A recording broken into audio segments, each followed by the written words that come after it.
Aaron Anderson is the CEO of Logos Academy. He's also a pastor, a dad. Good morning, Aaron. How are you? Hey, good morning, Gary. I'm doing well. How are you doing? Well, we're doing great. Good to have you in today. I wanted to get right away to the schools. A lot of different conjecture about what's going to happen this fall. I was reading in California, they have a major goal to meet before schools can reopen, acquiring masks for teachers and more than 6 million students.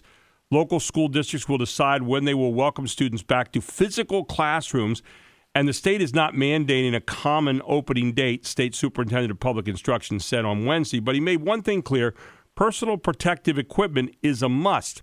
Are you getting any guidance so far on what's going to happen in terms of reopening your school come this fall? You know, we're meeting with the local county officials and paying attention to New York City Health Bureau. New York City Health Bureau has been helpful to us, but I still think most people are saying, that it's a little bit of ways off, and we just don't know quite yet what the expectation is. It's a bit of a challenging scenario in terms of trying to figure out, whether you're going to have reduced class sizes, whether you can have lunch in the lunchroom, or students are going to have lunch in classes. And so, honestly, there's so many scenarios it's creating for us to have to plan for. It's a tad overwhelming, if you want to put it that way. One of the things that has been most sad is looking at these things in the yards of graduates who don't get the experience of graduating with a class and sharing that moment at the end that we all had a chance to maybe go through. And what do you do about those kinds of things? And I'm sure you're having the same thing there. So, kind of a bittersweet kind of thing. Hey, you're graduating. It's a great time. You've accomplished all this. And yet at the same time, you can't do it in a physical presence, so to speak. Give us your insights on that. Yeah, I've got a pretty personal one on this just because my daughter, Emily, is a senior at Logos Academy, and actually she's the Valedictorian this year. Oh, congratulations. Yeah, thanks. She's worked hard, and she had a 4.0 GPA throughout high school. So, watching it firsthand, I'm feeling it as an administrator as we're trying to plan to do our very best for these kids. We want to do the very best for them. And at the same time, they've lost a lot. It's not just that they won't get graduation. There's an abrupt ending for them and for, think of college graduates who abruptly had to leave friends that, many of them will never see likely again, depending on, where they live regionally. The, seniors have had to go through, like in our case, our seniors were, we do a senior trip. Senior trip was canceled. That was a trip to Boston, Yeah. So it's a lot, and they're taking in stride. I was really proud of our seniors. They actually went out and did a GoFundMe and have been feeding local hospital workers. Wow! They raised a couple $1,000s, and so I love to see that shows we got the character part in their families. We got that part right, because that's instead of complaining, they figured out how to serve. And I thought that was pretty cool. It's a very good thing, and hats off to those kids, and hats off to your daughter being valedictorian. That's pretty good. Now, let me online learning. Obviously schools have had to make a change to online learning, and many have done a wonderful job turning kind of on a dime, if you will, and having to do it that way. What's been the appraisal of the online learning in your particular situation with Logos Academy? Well, it's such an immediate learning experience for faculty and for the school, first of all, right? Normally when you roll out some type of program or new form of instruction, there's a big training period and a ramp up to it. Our folks, and I think teachers around the country, have probably adapted really well and have had to learn technology. It's not just learning things like Zoom. It's also all the other technology that goes with it. My wife is a literacy interventionist in New York City schools, right? And she's had to learn. She had to learn how to do presentations and how to create videos. And so I'm watching the teachers, and I'm pretty amazed at what they're doing. The reality is, all of us would have to admit that that in the learning curve, the kids are not going to get what they would normally get sure in full in-person class. That said, I think you've got different types of learning. You've got synchronous learning, which is where you're actually in a Zoom class with teachers, and there's other types of online teaching that don't have where a kid doesn't have to be in a Zoom setting. We're still figuring out which works better. I mean, quite frankly, the biggest challenge I think most of us have had is probably just getting kids. If you're going to do a Zoom class, or getting kids to show up, frankly. And because I don't know that everyone has treated this period seriously in the sense of saying, like, we have to actually do school. I think it's kind of it's almost felt optional. Imagine, kids weren't showing up to your physical building. We'd have issues with that. But so that I think it's a mixed bag right now, Gary. What have we learned how to do? And I ask you to put all four of your hats on here. What have we learned how to do well during this time, and what have we maybe kind of fallen down on? And you mentioned one of the things there, maybe we don't treat school and that would be parents and students, would treat school as seriously as if you were going to be there every day. But that would be one thing. But from the standpoint of things we've learned how to do better, things we've not done so well on, how would you appraise that so far, Aaron? Well, I think, first of all, Gary, I'd say I think what we've learned, I think, schools and businesses and otherwise have learned that we can probably streamline a lot of our meetings. Mm-hmm. Yeah. That's one that I've seen is a lot of the in-person meetings that last, a couple hours, and we realized, like, we can get things done remotely. And I think that's probably part of it, too, is we've learned that people can work remotely, and they can probably be trusted to get work done remotely. And that's been something I think that's probably needed to change for a while. I think this opportunity has probably thrown the doors open for a lot of at-home work that people the reality is most of us as executive leaders know that there's a lot of wasted time in the building, and that includes us also as executives, all wasting time. And so the ability for people to have a little more flexibility to work at home, do things that are important, for their families. I think that's one of the things we've learned. I think I'm eager to see what that's going to mean going forward. I still think I hope what that means for us on the flip side that I don't think we haven't been able to do well is because we're not in person together. It's like, right. Is how do you maximize the in-person, face-to-face time?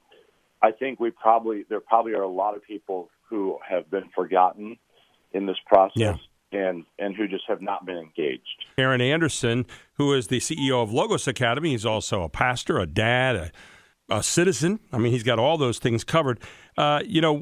We were asking you a question before the break here, Aaron, about things that we've learned how to do better. And you pointed out, we're working from home better.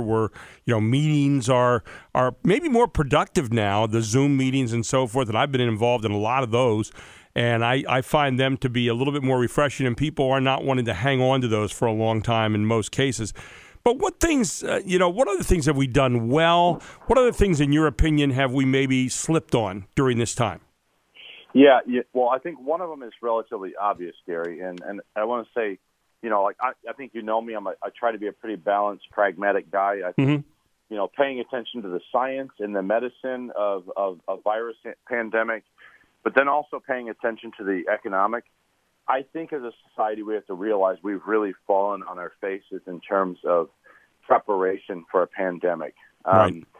The fact that we have shut down as much of our world, and it just I'll speak as an educator, that we've had to shut schools effectively down now, where kids are going to lose. I mean, we're going into the summer. Our school at Logos Academy ends in just a few days. We end on the 29th. And then kids are going to go into the summer. Everyone knows in the American education system that the summer, there tends to be a slide off in the summer. Yeah. Where kids, so now, add an additional 3 months or so on top of that. And that is just, I think we have fundamentally failed to figure out, like, we were just not ready, frankly, to be able to deal with this. And so and it's not just, that's on the education side, as you well know, Gary. I mean, you look across the economic impact across this, and I would say we're just not prepared. And I think part of that stems from our constant reality of being divided as people. We're constantly we've got to figure out how to come together. This just shows us how detrimental it is to be divided. One of the things that we've seen people generally give the governors and our governor high grades for trying to keep us safe. On the other hand, we now have, people, they've gone well into this, and they're saying, okay, what about working together with the legislature where people have, people tend to have more access to their legislators than they do to the governor in terms of a personal way. What about working with them and finding out what best could be done by individuals to be able to safely open? What are some of the safety things? Do we follow the CDC guidelines? All that kind of thing. And, the governor and the legislature, again, much as we see politics all the time, have been at odds on this. And the governor does not seem to want to have them involved. And they, have likewise come back at the governor. And it's not an either or. That's the one thing I come back to. It's what are we doing for the benefit of all the citizens? And I think there's some middle ground here. The further we go into this, the more we found out about it. And we also, I think, kind of following on the back end of your statement, we're going to have to live with this. I mean, it's not going to be something that's going to be over soon. We're going to have to live with it much as we live with the flu and other things like that. And it's going to become endemic. And so the question is, how do we get to that? And we can't do it by being divided, I think, in our approaches. Your thoughts on that subject? No, we can't. But that seems to be, that's not new, right? No. This in some respects is the rot that was underneath all this that a pandemic like this is just bringing out. I mean, I'm looking, frankly, I think the first round of stimulus was helpful. I think it given the fact that we shut everything down. Now I'm watching Washington and seeing, are they going to be able to pull a package together for a second round?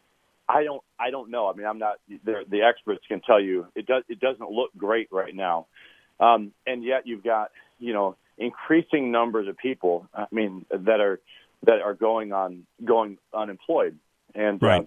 And I'm talking to those people locally. I mean, their families in our school that are there, and they're really wondering, about their future. You've got local business people who are at risk of losing their entire business, yep. their entire form of livelihood. And here we have our political leaders who cannot get together. I mean, can't even get in a room. I'm hearing it here in Pennsylvania. They can't even get in a room and talk. Right. And that I just think as voters, I think at some point we've got to just say that has to stop. Yes. Our politicians have to learn how to be more pragmatic. Liberals and conservatives should be able to sit down and come up with workable solutions for the people. No, I couldn't agree with you more. I think that's a great statement, and that, politics, and we've said so many times, politics and then losing. Okay, to get to a point where you can do policy. Once you've won the political battle, now get in there and work together to make it a win-win situation for the citizens. And unfortunately, we continue to play the win-lose battle the whole way through, and that's taken the place of good policy, or as you say, getting in a room and the art of coming up with a compromise that's going to benefit the people of this country or this state or this town or whatever it might be. About 30 seconds. Final thoughts, Aaron. Yeah, I think we have to demand that. I mean, that's one of the things. I don't hear anyone campaigning on that. Right now, as we go into the fall elections, what I hear is more of the same. I'll help us win. I'll help our side win, and we'll destroy the other people. I think we all know, Gary, that half our country is divided half and half. Right. For just the basic good of being able to run schools and businesses, we got to figure this out. I couldn't agree with you more, and I think you hit it all over the place. And I think anybody right now, be they Republican, Democrat, liberal, conservative, whatever they are, who inserts politics ahead of the public good, vote them out of office immediately. And I don't care who they are. If they're doing it for that purpose, that's the most despicable thing that anybody could do right now, is to put politics in and political leanings ahead of what's good for the country, especially when you look at the faces of people who are really hurting. Aaron, Absolutely. Always good to have you on. Now, we're not going to be together next week. Mark and I will be off, but we will be with you the following Thursday, and we're looking forward to it. We'll have a lot more to talk about then. So thank you so much, and be safe. Always good to talk to you, Gary. Take care, my friend. Appreciate it. Bye. Aaron Anderson here on WSBA Morning News with Gary Sutton.